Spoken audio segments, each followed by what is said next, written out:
Welcome to Making Flooring Easy. This is David, and we're talking about bedrooms today.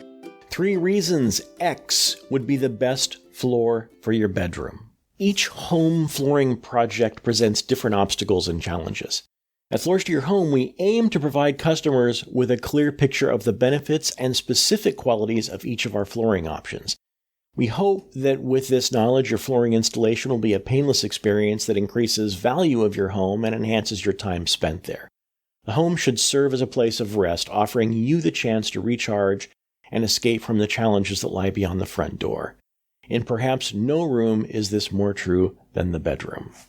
When deciding on the best floor for your bedroom, in addition to the decor of your room, it's important to consider its location, the age of the occupant, the required maintenance, and the amount of traffic the room will endure. For instance, a guest bedroom will likely see much less traffic than a master bedroom, reducing the opportunities for wear damage to occur. Subfloor. The subfloor is the first factor that will determine which flooring options are available for your bedroom. All floor types can go over a wood subfloor. With concrete, options are slightly limited.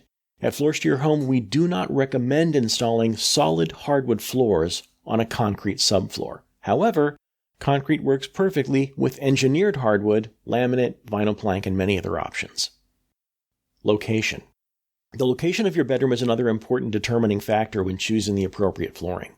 All floors can be installed above ground level, also referred to as above grade. If you're installing below grade, say in a basement, solid hardwood is not recommended. Bamboo flooring is also considered a bad candidate for a lower level installation. Traffic volume. Some homeowners spend very little time in their bedrooms, choosing instead to hang out in the den or living room areas for the bulk of the day. If the bedroom is generally a low traffic area of your home, then less forgiving surfaces like solid hardwood are an excellent option. However, if you tend to spend a lot of time running in and out of the bedroom, or if pets spend the bulk of their time in there, you might consider laminate or vinyl plank for your bedroom flooring. I then have a picture of 3 different floors. One is a laminate, one is waterproof plank, and one is engineered hardwood, and they all kind of look like the same thing. It's a way of illustrating that you can really have any look you want with any type of floor. They've really gotten very good at replicating hardwood, these other floor types. Remember the occupant. Whose bedroom is this? This is an important factor to consider. Is the occupant a small child or an elderly person with potential for falls? If so, a more forgiving surface may be best. Does the occupant suffer from allergies? If so, vinyl plank, ceramic, or porcelain tile are all terrific options. It's important to think about these details ahead of time so that no problems surface after installation. There is no one-size-fits-all approach to bedroom flooring, but don't get discouraged because there is a perfect floor for everyone. The key is determining which factors are important to you and prioritizing your choice around those variables. We try to provide each customer with a clear understanding of what their home flooring project will entail so that transforming your living area can be a breeze. All right, once again, thanks for listening. And coming up next, we're going to talk about flooring for families with young kids specifically. So not a room, but a situation.